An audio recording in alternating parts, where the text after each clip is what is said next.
So ayan guys, good day. Nandito naman ulit tayo sa ating panibagong vlog. Sa vlog na ito ay ating ayusin HP Smart Tank 500. Problema niya is paper jam. Ayan, makikita natin error 4, which is paper jam. Alright? So ayan, ating ayusin since nakabukas na. Ayan, makikita natin since nakabukas na. Pero alam niyo naman tong paano buksan, search nyo na lang.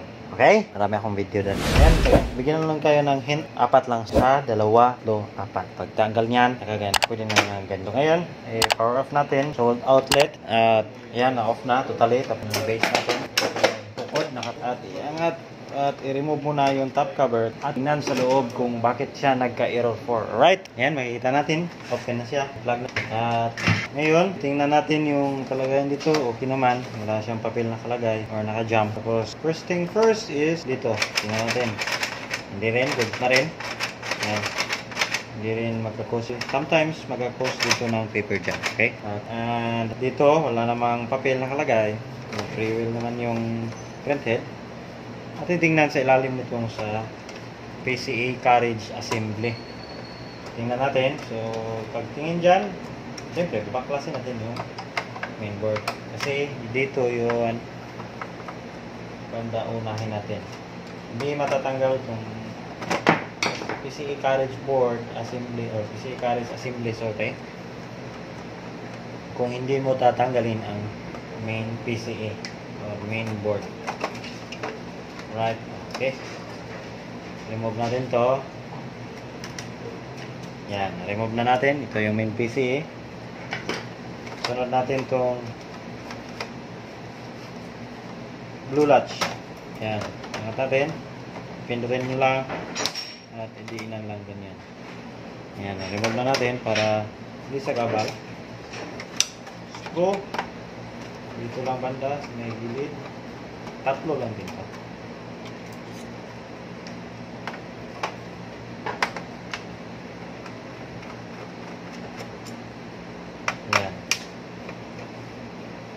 Okay, tapos na.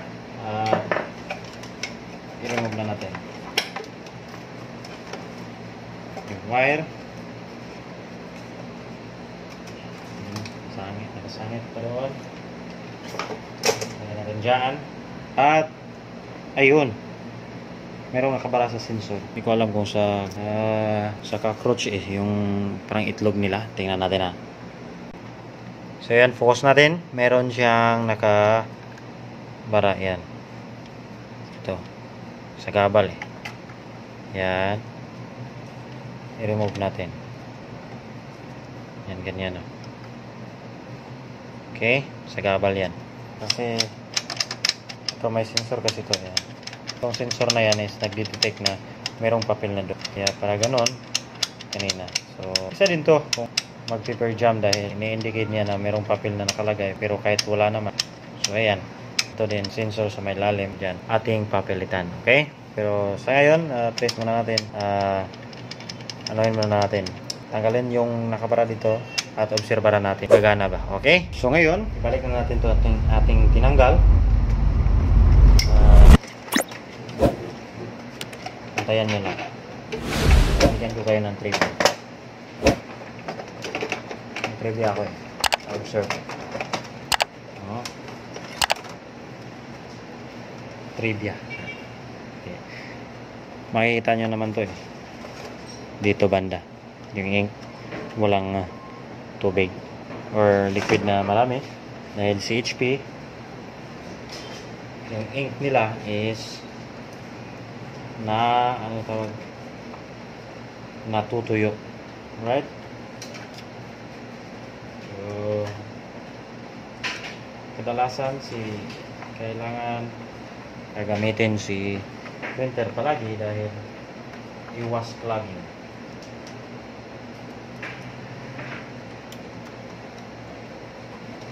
Naibalik na natin yung assembly.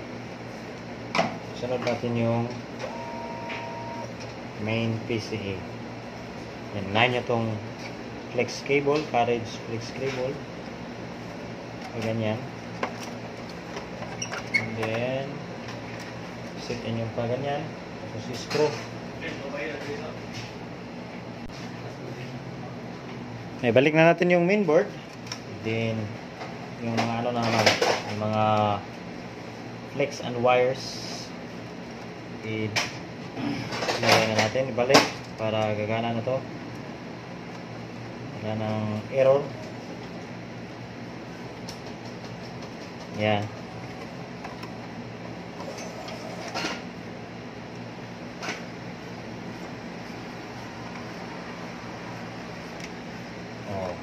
Right? Tapos ito, balik natin.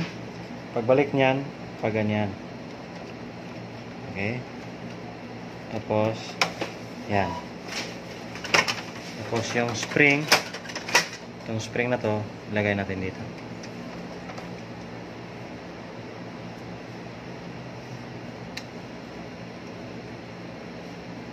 I-align na yan. Tapos idiin, sarado. It's all good na. Natin itong top cover. Tapos print tayo. Hindi na ba siya mag-paper jam. Yan. Simple lang to. Okay. Yan. Balik. Sarado. Namaya na screw. Power on. Right? Power on natin. Yan. Yan. Antayin natin mag-power on.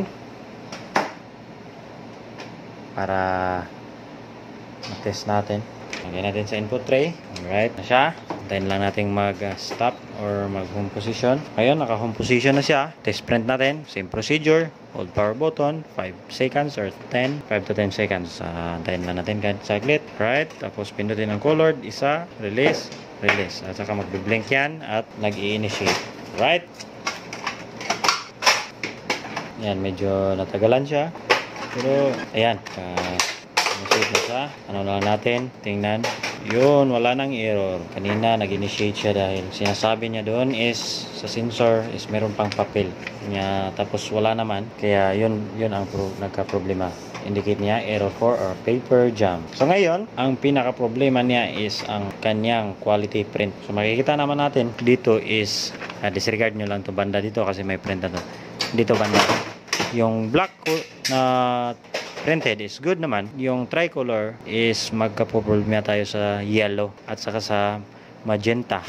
Yellow at saka magenta, yan makita nyo. Magenta, hindi masyadong ganyan ang kulay. Yellow, hindi naman masyadong katingkaran. At makikita nyo naman dito is wala talagang makikita tayong magandang ta. Okay? So, it means, banish na natin yung error 4. Yung problemahin natin is printed cleaning na naman. Kasi print quality. Okay? Hanggang dito na lang kasi paper jam is solved na natin. Yung print quality issue is pang cleaning na yan. Pang cleaning na tayo. Makikita nyo naman yan sa next vlog natin, the next video. Alright? So this is Faber Tech and Tips. Magpapaalam na sa inyo. But before that, like, follow, and subscribe to my YouTube channel. Bye-bye!